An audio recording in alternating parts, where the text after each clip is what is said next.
Vatsimpana entin'i Pasteur RATIANARIVO Rabarijaona. Vavaka tsy atopoko.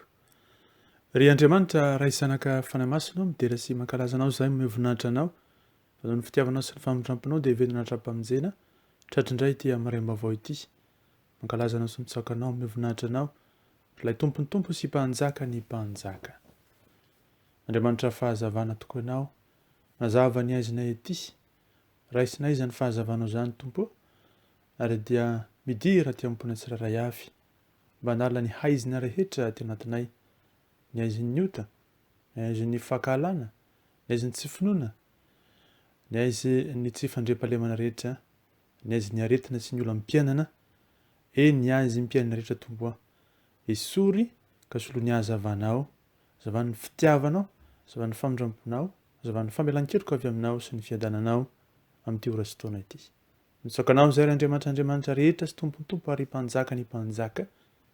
Le tsy miova maro sy ny roa mandrakizay. Fiandohana ary koa fiafarana, tianay amin'ny fitiavana mandrakizay. Izy tahaka ny fomba ny anjery ny an-danitra ao aza, inonao masina, ekeo mba hanitra ka sitrahana hatrehanao tompo. Izao fanompoana izao.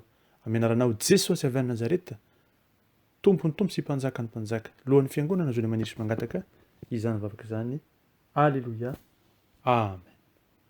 Mbola amintsika mandrakariva ny ravana ny fahasoavana mampiadanana, avy amin'Andriamanitra raintsika Jesosy tompo ary ny fampiraisana, avy amin'ny fanahy masina. Amen. IZA moa Andriamanitra. Zany lo hevitra bandintsika amin'ity fotoana ity. Ny soratra masina dia manambara ny valiteny hitantsika izany ao amin'ny Jaona voalohany toko faha-efatra, ny andininy faha-12. Jaona voalohany toko faha-efatra, ny andininy faha-12. Mivaky toy izao aminaran'i Jesosy. Ary isika fa mahalala ny mino sy mino ny fitiavan'Andriamanitra antsika. Andriamanitra dia fitiavana, ary izay mitoetra amin'ny fitiavana no mitoetra ao amin'Andriamanitra, ary Andriamanitra ao aminy. Tahaka izany koa no ambaran'ny Jaona toko voalohany, ny andininy faha-5. Amin'ny anaran'i Jesosy. Ary ny mazava dia mamirapiratra ao amin'ny maizina, fa ny maizina tsy nandray azy. Ary farany ao amin'ny Apokalipsy toko voalohany, ny andininy faha-9. Apokalipsy toko voalohany, ny andininy faha-9, amin'ny anaran'i Jesosy.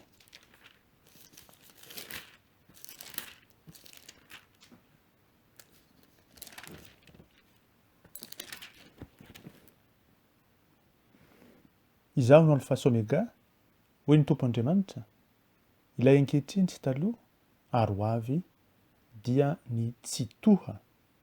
Amen. Ireo andin-tsoratra masina telo ireo no akatsika ny fanazavan'ny tenin'Andriamanitra ny amin'izay hoe IZA moa Andriamanitra. Ny fahazavan'i Jesosy Kristy tokoa dia namirapiratra eo anivon'izao tontolo izao, sady ratsy no feno ota. Satana ilay fahavalon'Andriamanitra no mibaiko sy miseho indraindray nefa eo amin'ny fiainan'ny olona, na dia efa nandray ny tompo aza. Ary amin'ny fotoana rehetra kosa ho an'ny olona izay tsy mbola nandray ny tompo.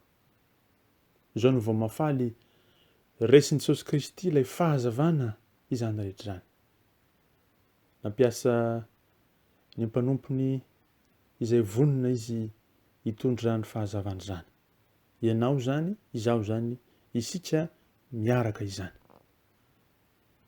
Tsy misimisy mantsy zany hoe aizina ka mbola naresy ny fahazavana izany, satria ilay tena mazava no miseho sy miasa, ary Jesosy Kristy ilay fototry ny fahazavana. Io no mitarika antsika amin'izany. Izy mantsy no ilay fiandohana sy fiafarana. Manambara araka ny voasoratra tokoa izy, izaho no Alfa sy Omega, izy no fiandohana sy fiafarana, ilay ankehitriny sy taloha ary ho avy. Zava-poana sy tsinitsinina ny fiainantsika raha tsy mahatsapa sy mandray tanteraka an' Jesosy Kristy. Mila mahatsiaro fa izy tokoa no ny andohako, ny andohanao, ny andohantsika tsirairay avy, ny andohantsika mitambatra, ary izy koa no fiafarana. Izy no mpamorona ny tsirairay avy, ary izy koa ny mbola handray antsika. Izy no tompon'andraikitra amin'ny lafim-piainantsika rehetra. Izy no mpitaridalana. Izy no fahazavana. Izy no mpanasitrana, mpanafaka. Izy no mpampahery. Dia azontsika tohizana tokoa izany amin'ny fahatsapana ny fanatrehany sy ny fiasany eo amintsika tsirairay avy. Tsapa ny herin'Andriamanitra sy ny fitiavany fa Andriamanitra tia izy ary koa Andriamanitra izay tompony teny farany amin'ny zavatra rehetra. Ry havana mitaridalana antsika ny tompo amin'ity maraina ity, atsiary tokoa fa i Jesosy Kristy ilay Andriamanitra fitiavana dia mitaridalana sy mampahery antsika ary mampafantatra antsika marina tokoa, mampatsiahy antsika ho an'izay efa tafiditra tanatin'izany fahafantarana azy zany fa tsy misy tokoa haizina ho aminy ary izany fahazavana izany no mitoetra isan'andro eo amin'ny fiainantsika. Lalipaka ao amintsika ve ny fitiavan'Andriamanitra? Izy ilay tia. Tafatoetra tsara ao amintsika ve Jesosy Kristy ilay fahazavana izao tontolo izao? Mitantana antsika ve amin'ny tanany fahamarinany Jesosy Kristy ka mahatonga antsika hanana ny fiadanana tanteraka eo amin'ny fiainantsika? Mahatsiaro ve antsika fa mahaimaim-poana ilay famonjen'Andriamanitra eo amin'ny fiainantsika? Ka mialohan'ny ezaka rehetra tanterantsika, tsarovy fa ny lalan'ny fanahanaina no misolo ny lalan'ny ota sy ny fahafatesana.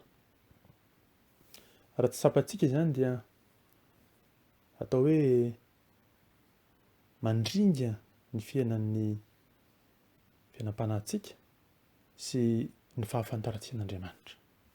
Andriamanitra nahary antsika, nahary tongotra aman-tanana isika, nahary zavaboary, nahary ny zavatra rehetra izay misy, ary nahary antsika ho ivon'izao fahariana rehetra izao. Itsika no lehibe indrindra amin'izao fahariana rehetra izao, mpanjaka ny zavaboary nametran'Andriamanitra antsika. Izany na tafiditra aza ny fahotana, tsy tompony teny farany fahotana, fa Andriamanitra ny tompony teny farany.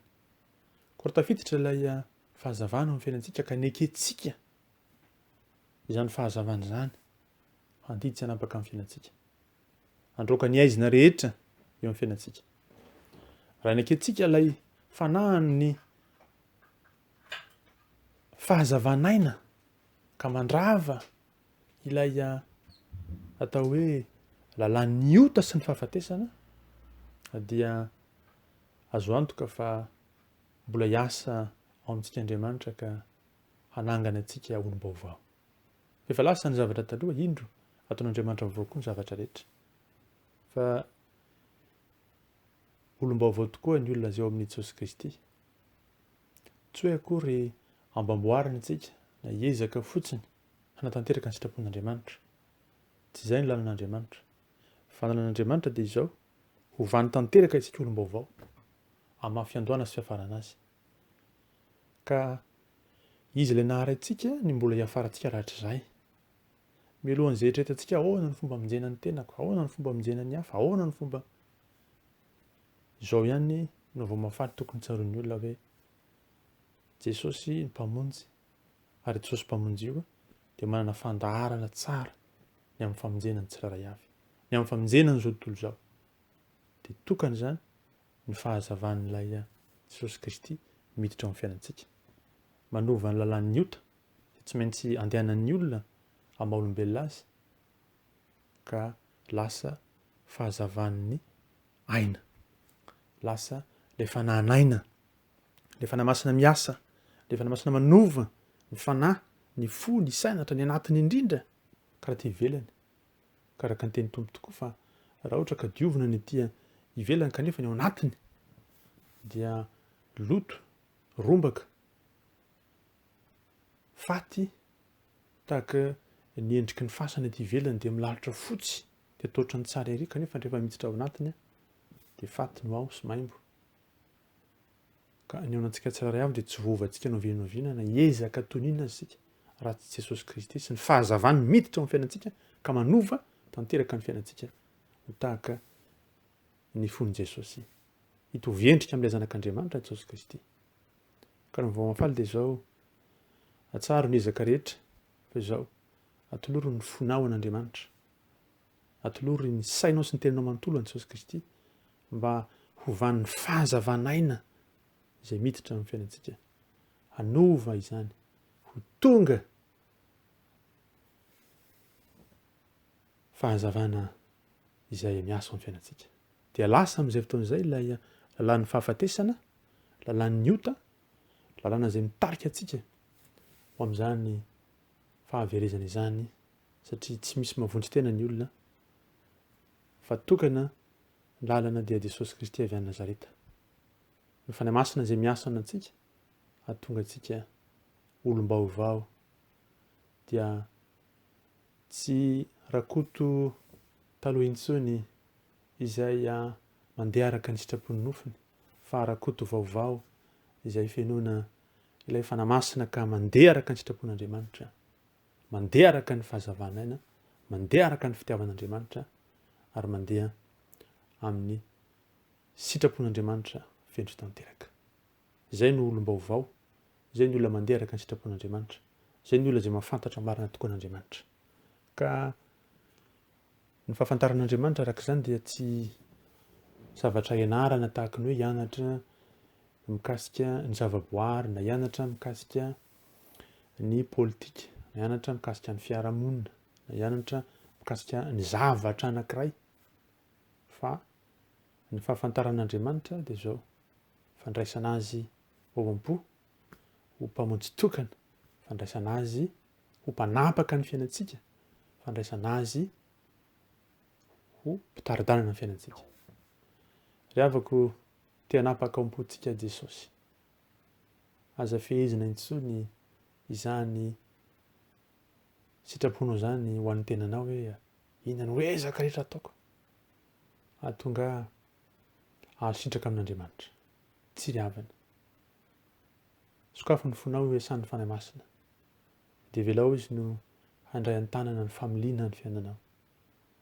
izay no vahaolana ary izay no sitrapon'Andriamanitra enganeny ny fanahy masin'Andriamanitra hiasa amintsika amin'ity andro ity azahoantsika mahatsiaro ny fitiavany lalina fa tiantsika Andriamanitra tsy mahafoy antsika izy ary izany fitiavana izany dia meloma mandrakariva izay mba fitiavantsika azy rehefa voaraintsika ho mpo-tsara izany fitiavan'Andriamanitra izany ka fantatsika manokana eo amin'ny fiainantsika Jesosy Kristy maty ho anao tao amin'ny fijaliana Jesosy Kristy nafoy ny tena manontolo anao tao amin'ny fijaliana nantasaka ny rano tanteraka ary tsisy intsony izay aina tao anatiny ka nilazany hoe vita nanondrika ny lohany izy natoron'Andriamanitra ny fanahiny